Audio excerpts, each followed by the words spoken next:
What is the true past of Yuji Itadori? The true nature behind Yuji's birth and his relationship to Ryoma Sukuna is one of the most important plot points in Jujutsu Kaisen. Now, as we approach the final arc, or we are in the final arc, I want to talk a bit more about Yuji and his final role in the series. So why did Kenjaku do this? Why did he take one for the team and the cause and create Yuji Itadori? Even though it was likely already and we had hints towards it, it wasn't until very recently that we found out for 100% certain that Kenjaku and Sukuna, they were buddies. And the more interesting part here is that we also know they have an ongoing binding vow, and one that was so important to Kenjaku that he put it above having Sukuna fight Gojo. And in Shibuya, Kenjaku told the Cursed Spirits that Sukuna was just a backup plan to fight Gojo, but clearly that is not the case. So why have Yuji as this vessel to trap Sukuna in the first place? When we look at Kenjaku's dialogue to Choso during the Yuki fight, we see that he wants Yuji to coexist with Sukuna. This way the cycle of curses will never end. And this does not line up with his dialogue that he said right before this, that he is a vessel that has served his purpose. Jaku, I'd believe you if you didn't contradict yourself in the very next panel and say he has to coexist with him, because that doesn't make a whole lot of sense.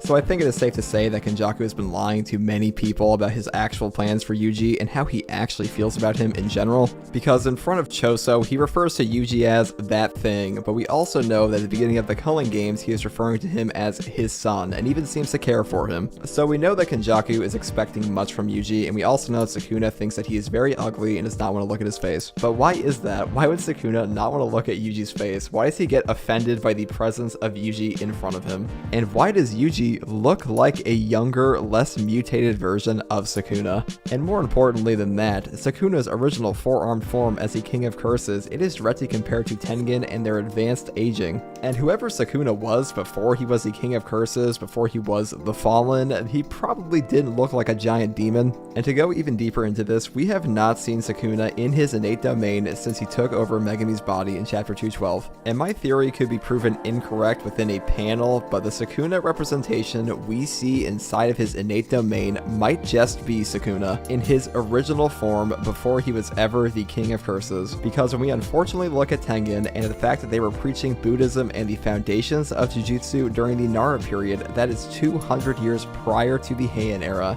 and 200 years before Sukuna gained the title of Ryomen Sukuna. And the literal translation I have found for this is two-faced specter or spirit. And whoever Sukuna was in his original human life, he was likely under the tutelage of Kenjaku and Tengen. But where does that leave Yuji? So what if they look like each other? What does that say for who Yuji is in this story?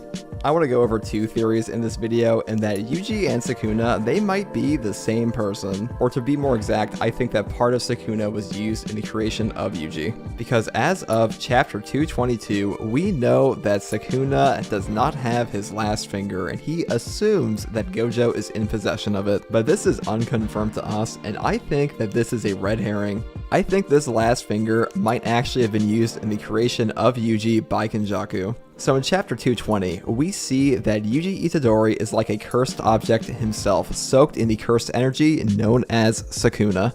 And in this panel, we see him directly compared to a Sukuna finger. And this is after Sukuna has left his body, and the first time all of these teachers and students are meeting Yuji without Sukuna inside of him, besides Megami. So prior to this, how would they know that Yuji didn't always have Sukuna's cursed energy as a part of him? And the first question that came to my mind after this is, well, if that's the case, Megami would have noticed that Yuji had Sukuna's cursed energy on him.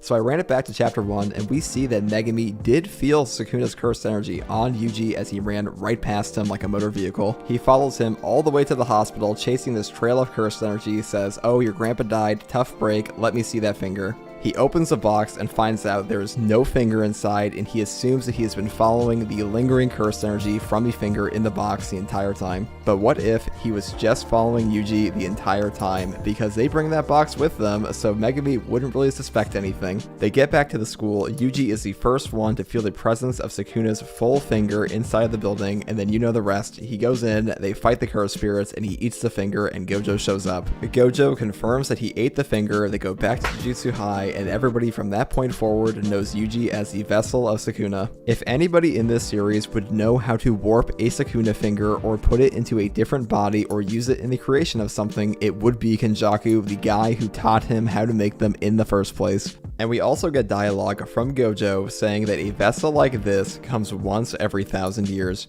So who was the last one? Well, I think it was probably Sukuna himself. During the Heian period, Sukuna was a well-known cannibal, and Yuji in the modern day is also eating cursed objects to gain power from them. So is Yuji Sukuna's last finger, or was he created with Sukuna's last finger? I think that is a definite maybe. And the other theory I want to bring up is the theory that Yuji and Sukuna, they are twin brothers. And if either one of these theories are true, Yuji and Sukuna, well, they are technically the same person, because identical twins pretty much always share the exact same genetic information. But for the purposes of Jujutsu Kaisen, with characters like Mai and Maki, Jujutsu views them as one person. And the interesting thing to note is that a character like Maki, she was born to a sorcerer family, but the only reason she doesn't have a curse technique is because she has this heavenly restriction that removes her cursed energy.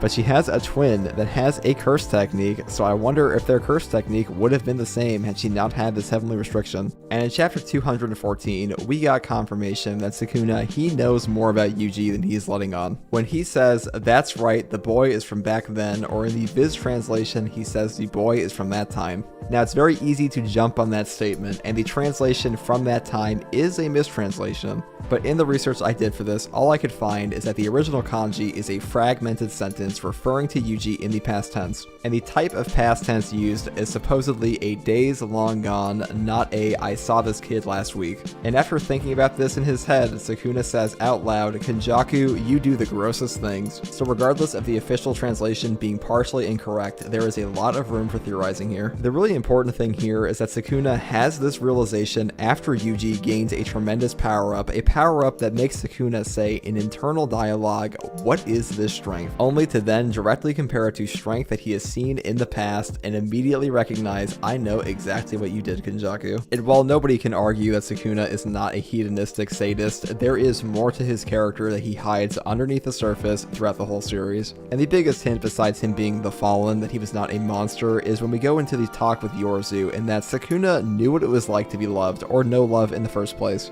And when he runs into Gojo, and he's about to be challenged to their fight on December 24th, Sukuna thinks about this conversation again. And we look at this on the surface and we think, okay, so Gojo is the only one that can relate to Sukuna on what it means to be the strongest and the isolation that brings. And this is true. Gojo is the only one in the modern day to be on Sukuna's level. And this is the first time Gojo has ever met somebody that is on his level, but I do not think that this is the first time Sukuna has. I think Sukuna is reminded by Gojo of somebody he fought in the past who he had a similar situation with. And I think it's possible this was his brother. It could have been somebody else. There are a lot of references to twins, and it explains a lot about his behavior in general. It could have also been a lover, somebody like Angel. A lot of people think that Angel and Sukuna had a fling going at some point in time. But the real takeaway here for me is it feels like Sukuna is reminiscing about something he experienced before that he's reminded of by Gojo.